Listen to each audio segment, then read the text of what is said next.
"You are just a guest today," she yelled as guests stared. My fiancé said nothing. I whispered that the contract was mine. She screamed, "Show me the papers right now." My name is Danielle Brooks, and I am 34 years old. I work as a mid-level event coordinator. Growing up in a house that smelled like pine cleaner and hard work taught me value. I was always the reliable one. I saved every penny for 5 years to afford the wedding of my dreams. It was supposed to be my day, but my future in-laws had money that could buy entire city blocks. Their wealth cast a long shadow over everything I did. I felt small whenever I walked into their marble foyer. It felt cold there. They treated me like a temporary fixture in my fiancé's life. I was just a placeholder until someone better came along. That is how they made me feel deep inside. I am not flashy or rich. I do not wear designer clothes, but I have discipline. I have planning skills that they completely underestimated. I possess a quiet determination that does not need to shout to be heard. They saw my silence as weakness. That was their biggest mistake. If you have ever felt small standing in the shadow of someone else's family, please subscribe now. I want you to share your stories about being underestimated in relationships. I was a planner who was overlooked. Click hype or like this video before we dive into the deep betrayal. The planning meetings started out fine, but soon the air in the room changed. It became heavy with their expectations. They said they just wanted to help. That was a lie. My mother-in-law began showing up to appointments she was not invited to. She pressured the florist to change my white roses to red ones. She told the caterer that my menu choices were too simple for their palate. I tried to speak up. She waved her hand at me like I was a fly. "Danielle, dear, let the adults handle the real decisions." The shame burned my cheeks. The worst moment happened at the final venue walkthrough. I arrived early to check the lighting. The smell of fresh lilies filled the hall. Then the doors banged open. My in-laws walked in with a team of people I did not know. They carried clipboards and swatches of fabric I had never seen. My mother-in-law held a new guest list that was double the size of mine. She looked at my centerpieces and laughed. "These are cute, but amateur." I looked at my fiancé. I needed him to say something. He just looked at his shoes. He did not want to cause a scene. His silence hurt more than her words. It felt like a knife in my back. Then she dropped the bomb. She turned to the venue staff. "We have rearranged everything. Danielle has no authority here anymore." The room went silent. The staff looked confused. They turned to me for confirmation. I felt everyone staring. My stomach churned. I wanted to run away and cry in my car, but I stood frozen. They had stripped away my role in my own wedding. They did it in front of strangers. It was a power play designed to crush me. I realized then that this was not about help. It was about control. They wanted to show me that I did not belong. My fiancé finally looked up. "Mom, maybe we should talk." She cut him off. "There's nothing to talk about." She smiled at me. It was a cold smile. "Go sit down, Danielle." The first real betrayal happened on a gray Tuesday. I drove across town to meet with the band leader. I had spent weeks curating a playlist of soul music that meant something to my father. I wanted to discuss the tempo of the first dance song. The studio was empty when I arrived. The manager looked uncomfortable. He kept shifting his weight from one foot to the other. He told me the meeting had been moved to yesterday. My mother-in-law had come in with her own list. She had changed the entire playlist to classical orchestral music. She told him I was too busy to attend. I stood there feeling hollow. The scent of stale coffee and old instrument cases in the studio made me sick. I walked out to my car. I gripped the steering wheel until my knuckles turned white. I did not scream. I just stared at the rain hitting the windshield and watched the droplets blur the world outside. A week later came the second betrayal. We were at a family dinner in their massive dining room. The table was set with heavy silver that felt cold in my hands. The room was loud with laughter and the clinking of crystal glasses. I waited for a lull in the conversation. I cleared my throat and brought up the budget concerns regarding the new flowers she ordered. I explained that we could not afford thousands of imported orchids. The table went quiet. My father-in-law chuckled. He took a slow sip of his red wine. "Danielle, stop worrying about pennies. It makes you look ungrateful." My face went hot. They framed my financial responsibility as a character flaw. They made me feel cheap for caring about the cost. I looked at my fiancé again. He was laughing along with them. He did not see the tears stinging my eyes. He thought it was a joke.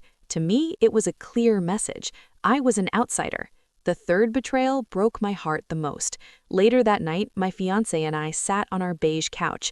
The TV was playing a comedy quietly in the background. He turned to me with a tired look. Maybe we should just let them handle it. It would keep the peace. I looked at him in disbelief. He was asking me to give up my dream to make his life easier. He wanted me to disappear from my own wedding. I felt a coldness settle in my chest. It was the realization that I was alone in this fight. I cried myself to sleep that night, but the next morning I woke up different. I stopped arguing with them. I stopped trying to defend my choices. Instead, I started writing things down. I bought a small black notebook. I documented every text message. I saved every email. I recorded the dates of every unauthorized change they made. They thought I had given up. They saw my silence as surrender. They did not know I was building a case. I focused on my work. I channeled my frustration into planning. I became quieter at family gatherings. I watched them gloat. They became more confident. They started talking about the wedding as if it was their anniversary party. They barely looked at me when they spoke about the menu. They assumed I was just a passenger. My resilience was invisible to them. It was a quiet fire burning inside me. I prepared myself for the storm that was coming. The tension between me and my fiancé grew thick. We barely spoke about the wedding anymore. He thought everything was resolved. He thought he had fixed the problem by silencing me. He was wrong. Every time his mother made a change without asking me, I added it to my list. I noted the time and the cost. I kept my receipts. The family grew bold. They believed they had won. They thought they had pushed me aside for good. They were so busy congratulating themselves that they missed the signs. They did not see the determination in my eyes. They did not notice that I was not asking for permission anymore. I was just waiting. I was waiting for the perfect moment to show them the truth. What they didn't know was the venue answered to me. Months ago, I had walked into that venue alone. It was a rainy Tuesday. The air inside smelled of polished wood and potential. I sat down with the venue manager. Her name was Sarah. We drank tea and looked over the paperwork. I knew my in-laws were overbearing. I had seen how they treated servers at restaurants. I knew they would try to take over, so I insisted on one specific detail. I told Sarah that I would be the only person signing the contract. My name was on the dotted line. I remembered a specific conversation we had that day. I asked about authority clauses. I asked what would happen if someone else tried to make changes. Sarah smiled and pointed to paragraph 4. It stated clearly that the undersigned is the sole client. I reviewed that legal fine print late at night. I sat at my kitchen table with a yellow highlighter. The house was quiet. The only sound was the hum of the refrigerator. I read the words over and over. The undersigned is the sole client. Those words were my shield. I knew this day would come. I knew they would try to push me out. That is why I paid the deposit from my own savings account. I wanted a paper trail that led only to me. I prepared safeguards that they could not see. While they were busy picking out expensive linens, they forgot to check who actually owned the reservation. They assumed their last name gave them power. They assumed their last name was enough, but contracts don't care about last names. They care about signatures. I kept the physical copy of the contract in a safe box under my bed. It was my secret weapon. I touched the paper sometimes, just to remind myself I had the power. I just had to wait for the right time to use it. I let them dig their hole deeper. I let them believe they were in charge. The suspense was building in my gut. I knew the crash would be loud. I needed help to execute my plan. I called my former boss. Her name was Elena. She's a seasoned event director who has seen everything. We met at a quiet cafe that smelled of roasted beans. I showed her the contract and my notes. She read them in silence. Then she looked up and grinned. "You have them," she said. She became my mentor in this war. She advised me on how to assert my contractual rights without losing my temper. She told me to keep my emotions out of it. Be cold, be factual. Let the paper do the talking. We rehearsed what I would say. I practiced my lines in front of a mirror. I practiced standing tall. I practiced keeping my voice steady. Elena played the part of my mother-in-law. She threw insults at me. I practiced responding with calm facts. It was like training for a boxing match. I built a wall around my heart. I decided that I would not let them see me cry again. Meanwhile, my in-laws escalated their arrogance. They finalized the seating chart without showing it to me. They put my parents at a table in the back near the kitchen. They put their friends at the head table. I found the chart on the kitchen counter. My hands shook as I took a picture of it. I sent it to Alina. She texted back one word: wait. The menu changed again. They removed the chicken option I chose and replaced it with lobster. They did not care that my aunt was allergic to shellfish. They did not ask. They just did it. I felt the anger rising like bile, but I remembered Alina's advice. I stayed quiet. I let them think they had won. My fiancé was no help. He was relieved that the arguing had stopped. He thought we were all getting along. He was blind to the tension vibrating in the air. The week of the wedding arrived. The tension was so thick it felt like static electricity. Every time my mother-in-law looked at me, She smirked. She had this look of total victory. She thought she had erased me. I went to see Elena one last time. She patted my hand. "The contract is airtight," she assured me. "You hold all the cards." I took a deep breath. I felt a cold calm settle over me. I was ready. The day before the wedding was the rehearsal. We gathered at the venue. The sun was setting and casting long shadows across the lawn. My stomach was a knot of nerves and excitement. This was it, the moment I had been preparing for.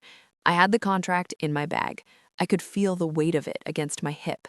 It was time to take back what was mine. I walked into the venue with my head high. I did not look like a victim anymore. I looked like a woman on a mission. The air smelled of impending rain. It matched my mood perfectly. I was the storm that was about to break. The rehearsal dinner was in full swing. Extended family filled the room. The sound of clinking glasses and chatter was loud. My mother-in-law stood at the front of the room. She clapped her hands for attention. She began directing the staff to move tables. She pointed to the centerpieces. "Get rid of these," she commanded.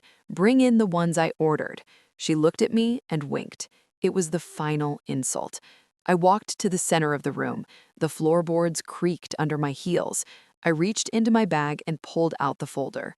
"Stop," I said. My voice was not loud, but it cut through the noise. Everyone turned to look. My fiancé looked panic-stricken. "Danielle, not now," he hissed. I ignored him. I walked straight to the venue manager, who was standing by the bar. I slammed the folder on the table. "Sarah," I said clearly, "who signed the contract for this event?" Sarah opened the folder. She looked at the signature. She looked at my mother-in-law. Then she spoke.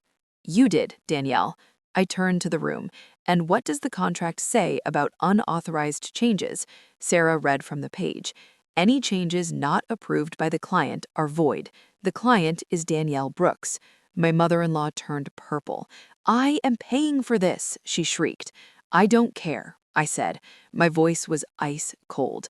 "The contract is in my name. The deposit was from my account. You are a guest, and right now you are a very rude guest." The room went dead silent. You could hear a pin drop. The staff stopped moving the tables. They looked at Sarah. Sarah nodded at them.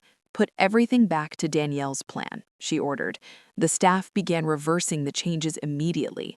They took away the new linens. They brought back my white roses. My mother-in-law lunged forward. "You ungrateful girl! After everything we have done?" My fiancé finally stepped in. He had nowhere to hide. The truth was out in the open. He looked at his mother. "Mom, stop," he said. His voice shook. "It is her wedding. She signed the papers." "You are taking her side?" she screamed. "I am taking the side of the law," he said quietly. He looked at me with new respect. He saw that I was not weak. He saw that I was not just a passenger. I stood my ground. "If you want to stay, you will sit down and be quiet," I told her. "If you want to run the show, you can leave." Her control collapsed right there. She looked around the room. Her relatives were whispering. They were judging her behavior. She had been exposed as a bully. She realized she had no power. The contract was a wall she could not break. She slumped into a chair. She looked defeated. The staff continued to set up the room exactly how I wanted it. I watched them work. I felt a surge of triumph. I had won. I had taken back my dignity in front of everyone. The air in the room felt lighter. The oppressive weight of her influence was gone. I looked at my fiancé. He reached out and took my hand. "I'm sorry," he whispered. I squeezed his hand back. "I know, but things are going to change." The wedding the next day was perfect. It was exactly as I had envisioned it. The white roses looked beautiful in the soft light. The band played the song I chose. My parents sat in the front row, where they belonged. My mother-in-law sat quietly at her table. She did not make a scene. She did not try to order the staff around. She looked small. The embarrassment of the night before hung over her. The relatives gave her polite smiles, but their eyes were judging. They knew what she had tried to do. My fiancé stepped up. During the reception, he pulled his parents aside. I saw him talking to them firmly. He was setting boundaries for the first time in his life. He told them that our home would be run by us, not them. He came back to the dance floor and held me tight. "You were amazing," he said. I felt a new sense of ownership over my life. I realized that I was not just lucky to be there. I had earned my place. I had fought for it. The fear I used to feel in their presence was gone. I knew I could handle them. I knew I could protect myself. The relationship felt different now. It was balanced. I learned something important that day. Respect is not something people give you because they're nice. Respect is something you enforce through calm strength. You have to draw the line in the sand. You have to be willing to stand alone.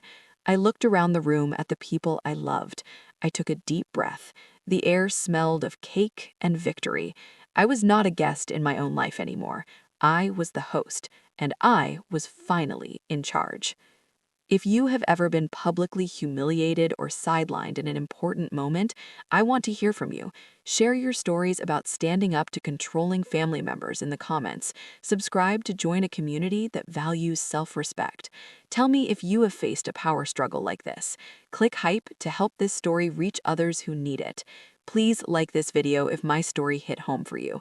I invite you to share your thoughts and personal experiences below. Click hype to spread this message to people who need courage. Your support makes a real difference in this community. Thank you for listening and for being part of my journey.